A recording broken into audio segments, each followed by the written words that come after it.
Media వాళ్ళు అంటే కొంచెం అదే భయం. మనం ఒకటి చెప్తే ఇక్కడ యూట్యూబ్ ఛానల్స్ ఉన్నాయా? మీతోనే భయం. మీరు రాసే తమ్మునైల్స్ ఎలా ఉంటాయని. ఇప్పుడు మనం ఇక్కడ వింగ్స్ మోడల్ అప్ అని అన్నాం అనుకో, అదే లేదా నిజంగానే భయం. ఎందుకంటే ఇప్పుడు నేను ఇక్కడ వింగ్స్ మోడల్ అప్ అని చెప్పాను అనుకో, మోడల్కి రింగ్ తొడాలంటే అయిపోరాది అని మీరు అక్కడ తమ్మునైల్ పెట్టేస్తారు. తమ్మునైల్స్ ఎంత దారుణం ఉంటాయి, మరీ దారుణం. జనరల్గా ఎవరైనా సుబ్బారావు అనే వ్యక్తి గోడ తగిలి ఇట్లా కన్ను ఇలా మూసుకుపోయింది అనుకో, తమ్ముళ్ళు ఎవరు రాస్తారు తెలుసా?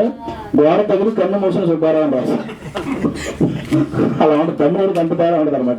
అది నిజానికి ఓపెన్ చేస్తాం మనం. కాబట్టి అలాంటి వాళ్ళు మన వాళ్ళు అంత ఫ్రెండ్సే. ఇక్కడ ఆల్మోస్ట్ అందరూ తెలిసిన వాళ్ళే.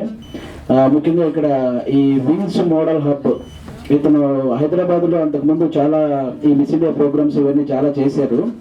ఇప్పుడు ప్యాన్ ఇండియా అంటే టోటల్గా అన్ని స్టేట్స్లో ఉన్న వాళ్ళందరికీ ఆడిషన్స్ పెట్టి వాళ్ళని సెలెక్ట్ చేసి ఇప్పుడు ప్యాన్ ఇండియా వైజ్ సెలెక్ట్ చేసిన వాళ్ళందరూ మోడల్స్ని కూడా తీసుకొచ్చి హైదరాబాద్లో May 29th ఈ ఫైనల్స్ కండక్ట్ చేస్తున్నారు.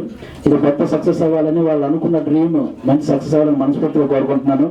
అలాగే ఇక్కడ ఉన్న వాళ్ళకి కూడా అందరికీ థ్యాంక్ యూ. మన చాందిని కానీ, వెంకటలక్ష్మి, వరలక్ష్మి వీళ్ళందరూ కూడా థ్యాంక్ యూ సో మచ్.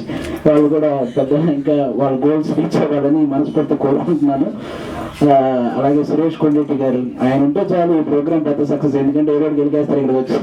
ఆయన చిన్న కాంట్రవర్సీ ఏదో ఒకటి ఉంటుంది. ఆయన వల్ల చాలా సినిమాలు కూడా అన్నాయి. మరి ఇంకా అర్థం చేసుకోండి సురేష్ కొండెట్టి గారి. కాబట్టి ఈ ప్రోగ్రామ్ కూడా అంత పెద్ద సక్సెస్ అయ్యి వీళ్ళు అనుకున్న గోల్స్ రీచ్ అవ్వాలని మనస్ఫూర్తిగా కోరుకుంటున్నాను. వన్స్ అగైన్ ఈ వింగ్స్ మోడల్ హబ్ దీంట్లో పనిచేస్తున్న టీం అందరికీ కూడా ఆల్ ద బెస్ట్. మీరు May 29th కండక్ట్ చేసే ఆ ప్రోగ్రామ్ పెద్ద సక్సెస్ అవ్వాలి. అలాగే సల్మాన్ ఖాన్ గారు బ్రదర్ కూడా వస్తున్నారు ఈ ప్రోగ్రామ్కి. మరి బాలీవుడ్ నుంచి యాక్టర్స్ని కానీ, మోడల్స్ని కానీ ఇంతమందిని తీసుకొచ్చి హైదరాబాద్లో ఇంత పెద్ద ప్రోగ్రామ్ చేయడం అంటే మామూలు విషయం కాదు. All the best brother, Manoj brother, congrats, all the best. Thank you so much.